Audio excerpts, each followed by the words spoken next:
Well, then the South African manufacturing sector remains a cornerstone, some say, of the nation's economic growth, as well as industrialisation ambitions, contributing about 13% to the country's GDP and employing more than 1.6 million people.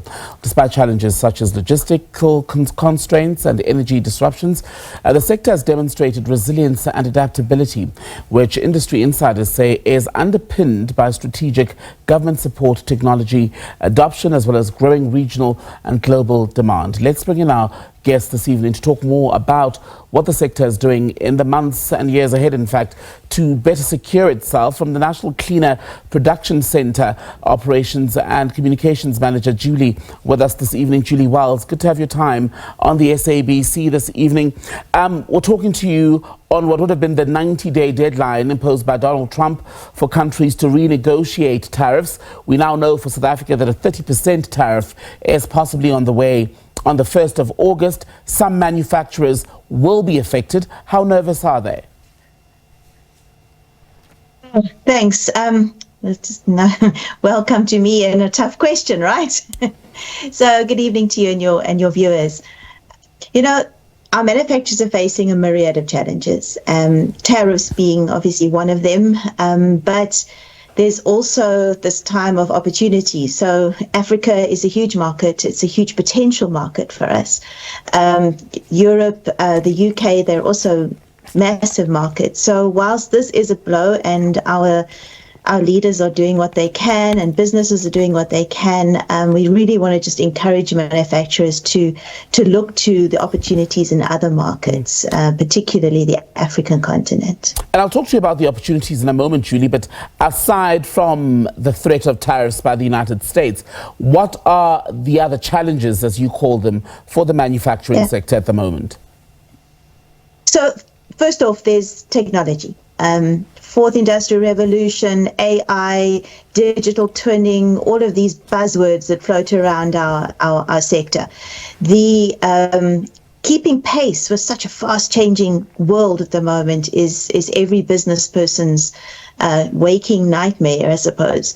And the manufacturers in particular, it's not easy to change your production systems. It's not easy to change your technology, to change an entire production line. And we have quite a lot of manufacturing base sort of manufacturing, such as heavy metals, ferrous and non-ferrous, as both automotive sector, a lot of these sectors, to just expect them to pivot in a very short space of time requires a lot of support. And I suppose that is where a lot of the conversation, both at the manufacturing DARPA as well as in government, is actually taking place.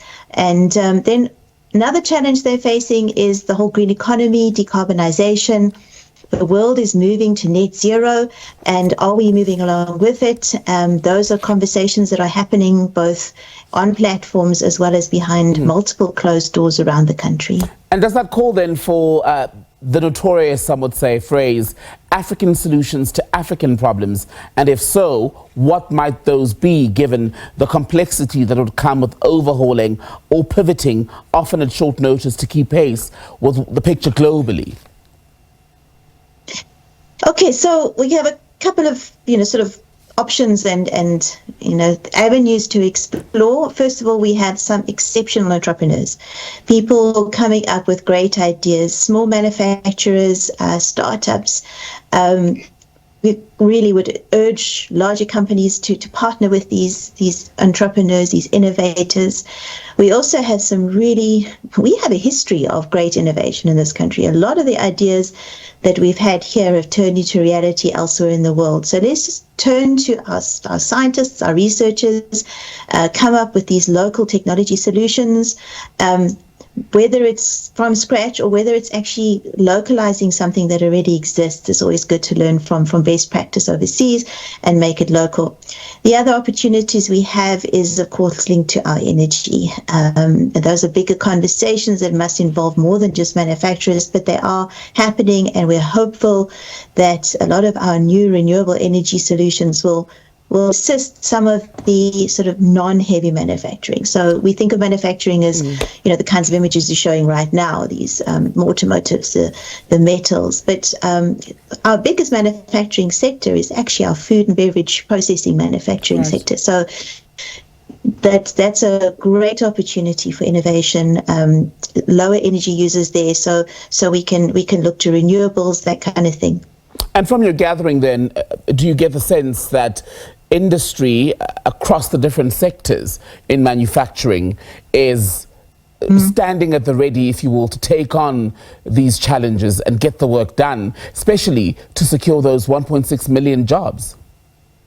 Oh, most definitely. The passion and the commitment that we, both at the National Clean Production Centre, so we're a support program for industry, as well as in platforms like the Manufacturing Indaba, what we see there is people, men and women, fully committed to their plants, their factories, to their workers, to their systems, to quality products, to expanding outputs.